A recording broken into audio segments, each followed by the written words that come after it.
Dudes and dudettes, how are you guys? This is Chazzy and welcome to another edition of Cinema Chazzy, the segment on my channel where I review movies and stuff. You know, I'm pretty sure you guys are used to it by now and the name might already kind of give it away. Cinema Chazzy, you know, my little branding thing there.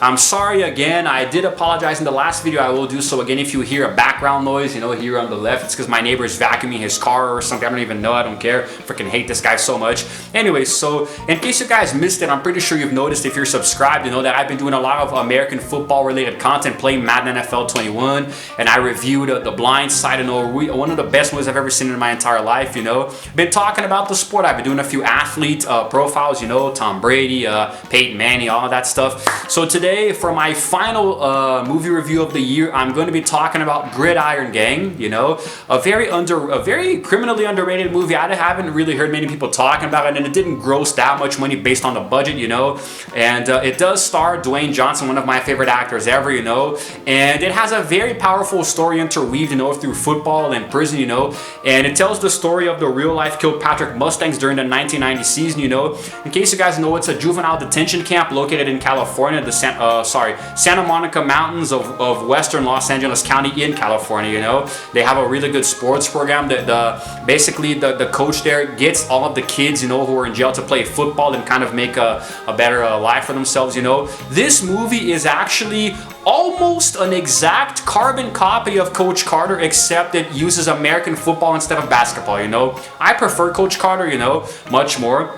But this movie still honestly deserves a lot of love. I really liked it a lot. It was released back in 2006 and it had a budget of $30 million and grossed $41 million, so not too much if you consider, you know, I mean, if you invest $30 million in a movie and get $11 million back, it's actually not that much, you know. But like I said, not one of the most popular movies out there, you know. But basically the story is that Sean Porter, who is Sean Porter is essentially the head coach who also works at the detention center, you know. He's pretty much like the discipline taskmaster, let's say, you know, but he does eventually become the coach. And the movie starts off with a lot of rampant gang violence. You know, usually the kids are living in a place that's really hard, you know, to very similar to Freedom Riders, you know, and where they live in gang like gang-controlled areas, you know. And right off the bat, Willie Weathers, you know, one of the kids, one of his homeboys is killed in a shooting, you know, actually by a car. He gets run over, but then he's involved, you know, he takes out a gun and tries to kill one of the guys, but he's sent there for that.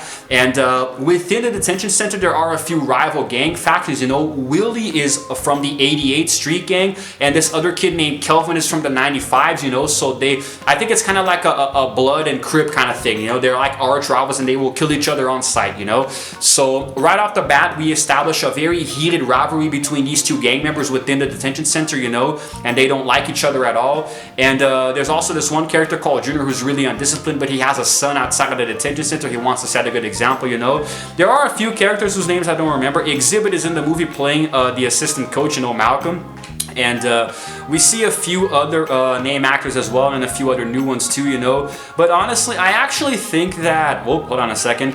Of course, Dwayne Johnson is the name actor, the one who we actually kind of root for the most, you know. I'm just trying to take a look here and see if I can find anything else worth saying. No? Okay, so the movie begins with this conflict here, and it's funny because at the very end of it, you know, yeah, skipping to the end here, huh? You actually, everything that you see in the movie did happen in real life, which you see in the closing credits, you know. And before I continue reviewing it, let's show a little piece of it here, eh? Alright, gentlemen, line it up! Roger, you're 17 years old. Where are you going to be in 4 years? I don't know. If you don't find an alternative, you're going to die. Society had given up on them. 75% of our kids end up back in jail. They had given up on themselves. Now, as per the norm with sports dramas, you know, there is a lot of tension between some of the characters, and within the sport that they play, they start to mold friendships, you know, they start to actually make connections. And the thing is that now it's not exactly like Coach Carter where the players do get along from the get-go. They are kind of friends, you know, but here we have rival gang members who would, outside of the detention center, they would definitely fight to the death, you know, or just like shoot each other. There is a moment where one of the characters, I do believe his name is Free, you know. Let me just double check that, okay? I want to make sure I'm getting it right. His nickname is Free, right? Yes, Free. at one point he actually stops by, you know, and this is, I'm gonna save this for later because there's actually a little bit of a build up here.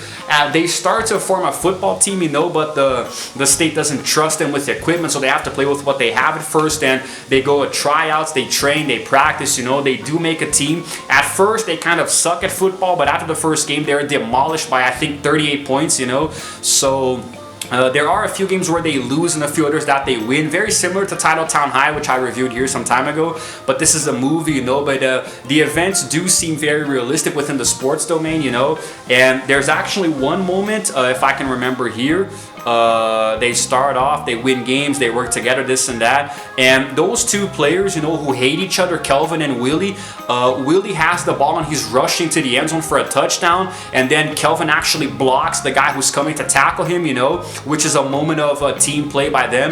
And then at the end of this play, they actually look at each other, they smile, and they high-five each other, they shake hands, you know, which is like a really good turning point, you know, because despite them being pretty much mortal enemies outside because of their gangs, you know, they come together in football and play as teammates, and they actually help each other win, you know, which is really cool. And they train a lot. They eventually do get better equipment. Some of the players mature more in play and are essential to the team. Junior, unfortunately, the big fellow, he gets hurt, you know, and he can't play anymore, but he's still there supporting them. There are days where other family members and friends come to visit some of the inmates, you know, and unfortunately tensions arise. It's actually really interesting because every game has a different atmosphere, you know. Each game they play with Coach Porter, you know, played by Dwayne Johnson, you know, egging them on and motivating them. He's really rough, you know. He really can just tear into them very powerfully, as a sports coach tends to do. But he does motivate them a lot, you know. He really does pick them up when they're down. And the training gets tougher and tougher, you know. It's really tough as nails. It's hard as hell. And you kind of travel with the characters in the movie, you know. You feel the pain that they feel, you know. And there is a moment during a game where Free, who I mentioned before, he comes into the field, you know, just to talk to certain people, look for Willie. He finds out that Kelvin is from the 95s, you know, the gang members, because in the beginning, you know, that 88 member who was friends with Willie, who died, you know, was killed by a 95. So then in an attempt to avenge him, you know, Free goes over there and shoots him in the shoulder, you know, and he's about to shoot him in the head, but then Willie comes in and tackles Free, you know. And remember, we're talking about two gang members from the 88 gang, you know, so it's pretty much like family. You can't betray each other. So he tackles him to save Kelvin, you know. The police come in and Free runs away. He gets into a shootout with the police, but he gets shot and killed, you know. So, I mean, yeah, it was Willie protecting his teammate, but he also in the process, you know, got one of his gang members killed, and word travels around the neighborhood, and he pretty much becomes a marked man. So, yeah, man, that level of tension just, it didn't really go over my head. It really made me feel, you know. But one man dared to take a risk. You want to start a football team? Come on, Sean. It's impossible. Then let's try the impossible. And turn the rage that made them enemies I'll kill you right here, right now. into a bond that could make them brothers. On the gridiron, we do it my way. Your way got you here, and you're here because you lost. And if you accept this challenge, you're gonna be winners. Now, Willie is a more intricate character, you know, because he's really like, the coach really puts a lot of pressure on him, because I do believe he's the quarterback, you know, which is essentially being a quarterback in a football team, you know, whether professional or otherwise, is a really big responsibility, guys, you know, because he's kind of like the main star. He's the one who's going to set up the plays and throw the ball for the receivers to catch, you know, so he's the one that's kind of the main key for allowing touchdowns to happen. So a lot of pressure is put on Willie, but he does run really fast, you know, he's really agile because he's thin, so he plays really well. And as the movie goes on, we see a lot of amazing character development, you know, a lot of crazy growth, you know, because the players go from a bunch of inmates who want to kill each other to actually playing in a team, you know, and actually caring for one another, especially after Kelvin gets shot. He goes to the hospital, comes back with a cast, you know. And then Willie raises his helmet, you know, as a sign of respect. So they do get along. They win a few games, and they do eventually make it to the playoffs, you know. And it's really impressive how they get there. They actually do. It does show them playing the final game, I do believe, you know. It says here. Okay, so the last play in the playoff game, this and that. So. Okay, so if I'm not mistaken, because it's been a while since I watched it. It was the first movie that I saw on my new TV. They do lose the game 17-14. I just don't remember if it shows it. I think it shows the semifinal. No, I'm pretty sure it does show the final. I think they do lose the final, you know, it does show them losing, you know, but nobody called them losers because in the locker room, coach is always giving them a lot of really good speeches, you know. The very last one though, Willie is the one, everybody is sitting down there in silence, and Willie is the one who actually gets up and motivates everyone, you know. Like he said it, he used to hate everybody, but now they became friends, a team, you know. So it's actually, it's very subtle, it's very, very small, but it has a really strong vibrating effect, you know, and everybody decides to get up and play the game. And they lose by a very small margin. It's actually, I really cannot remember if it shows them losing the game or not, man. I don't remember if it shows the actual game. I'm pretty sure it does though. They beat Barrington. Oh, okay, here we go. Now I remember. Now, because I have a little cheat sheet here. In the playoff game, they actually do win, but then in the actual championship game, that doesn't show they lose. You know, that's it goes right there. It's on Netflix. Just go and watch it later. You know, in case I butcher anything. It's been a while. Okay, so I do think that because of that and the way that it depicts American football, no gridiron, no getting right there on the grittiness of it. You know, it's if you understand football, unlike me, I'm still getting into it, you know, then you're going to, the movie's gonna come to you like a glove. It's gonna be very easy to understand. I had a little bit of difficulty, but it was pretty okay, you know, in the end. And I honestly think that the depiction of the rules of football, you know, how it works and the players coming together to actually form a strong bond and become a team, you know, it's unparalleled. This is why I love sports movies, man. It's why I love them, especially when they're serious, like dramas, you know, because they show such amazing growth and character development all over the place, man, you know, and it's a good way for you to learn more about how the sport works, you know. So yeah, oh man, great little movie. And of course Dwayne Johnson, you know, one of his finest works. See, it's the second movie that I watched of him playing football, you know. The other one is The Game Plan. Don't know if he's done more. He's done a movie where he was a hockey player too. I think it was The Tooth Fairy. So yeah, pretty crazy. Before I move on to the last part here, let's insert another clip as always. There's nothing to believe in, I believe in you. Dear Danielle, you're the only one who cares anything about me. I'm trying to change. You can do it. You hear me? I believe even when I see you crying. Now, after all of this, you know, it is revealed at the very end in a little title, outro screen thingy that some of the players are actually doing really well. Some of them were released from the detention center, and all in all, 24 are continuing their educations. You know, some of them got scholarships, for example, to play pro ball or just study regularly somewhere else, you know, and 24 are still continuing, and 3 are working full-time jobs, and 5 of them are back in jail, you know, unfortunately. But considering what people were expecting of these youngsters, I mean, only 5 of them going back to prison is actually a miracle, you know.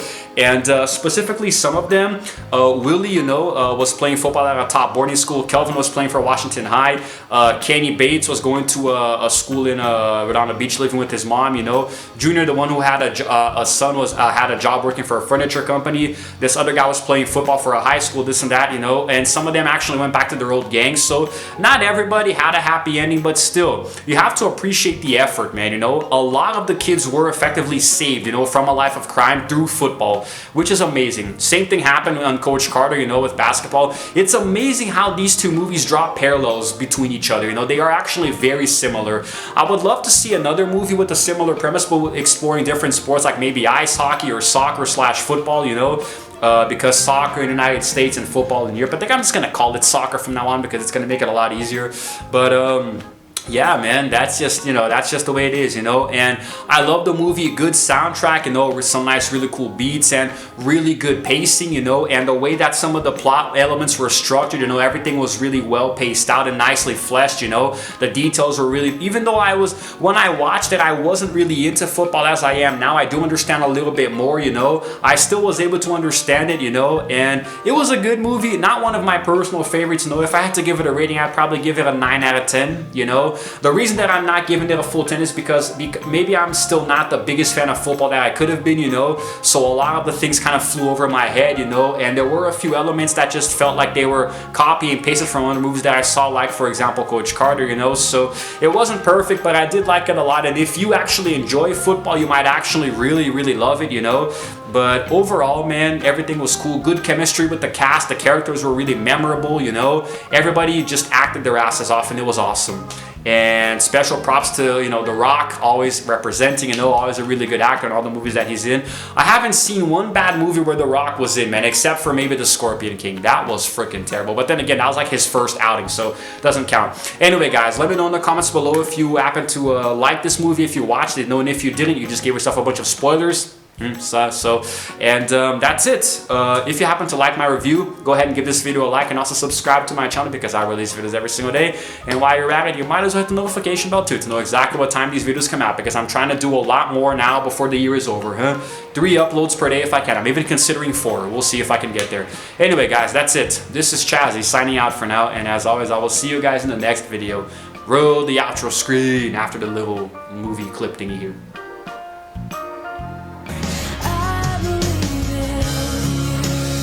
Now is the time to prove to yourselves you are somebody. Gridiron Gang. That's why we're here, because we care. Cause the show ain't the money.